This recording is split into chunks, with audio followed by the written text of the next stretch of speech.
no lockdowns or social distancing requirements here, millions of people in China are enjoying a return to normalcy, getting back to shopping malls, cinemas and restaurants.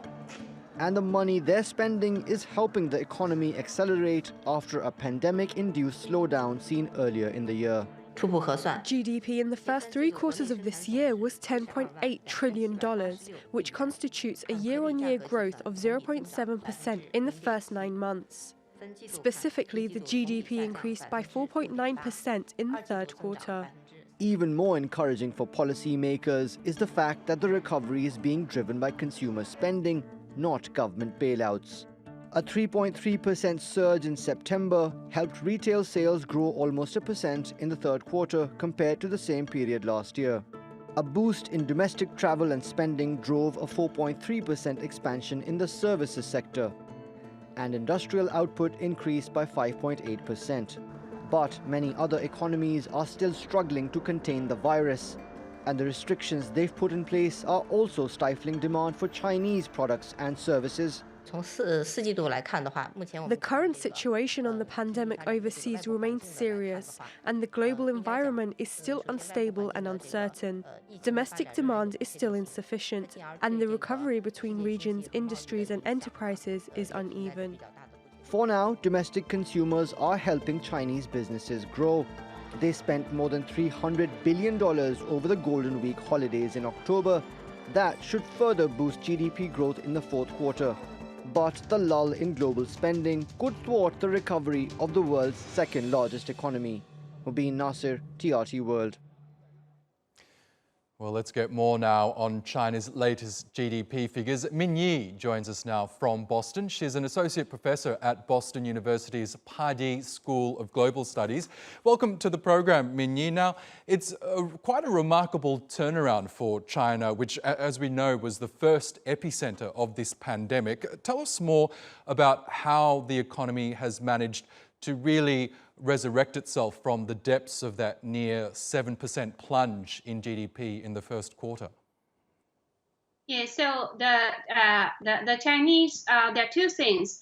One is it's a containment of the pandemic was very systematic and started very early. So when the pandemic occurred, from the national leadership to localities, neighborhood, it's just the kinds of lockdown, the kinds of stay-home order, those were carried out very systematically. So the pandemic was contained effectively. That provided the precondition for economic activities. The second is the Chinese national economic agencies already started economic stabilization plan during the pandemic period. And when the pandemic was under contained in March, then the policy stimulus and stabilization were carried out very quickly. In the recent the third quarter in particular, the tourism, retail, and as well as manufacturing all recovered significantly in Chinese urban areas. Now, the latest figures from Beijing show that a rebound in exports helped to boost China's fortunes in the third quarter. But with lockdown measures returning to some parts of the world, including in Europe, which, as we know, is a huge consumer of Chinese goods, are you worried that those measures, that the surge in places like Europe might have a knock-on effect on China? Yeah, so in a way, because it's a relative performance, and Europe was under lots of stress, and the European production basically halted.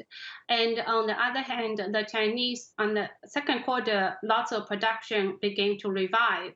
And on the so the in terms of shipments, and this I have to mention the China-European railways, one of the major Belt Road Initiative projects, and the railway, of course, started before the Belt Road Initiative. And in the last 5-6 years, the railways connectivity and operation were really expanded and stabilized.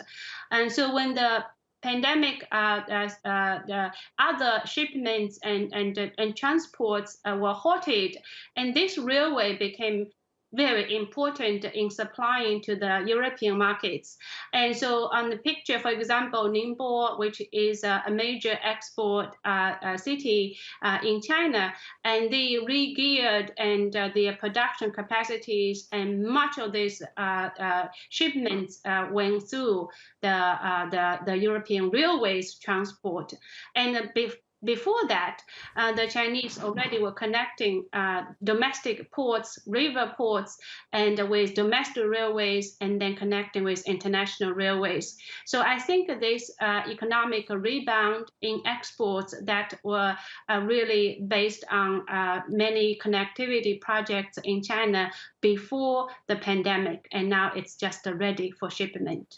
Okay, Min Yi from Boston University, thanks again for joining us on the program.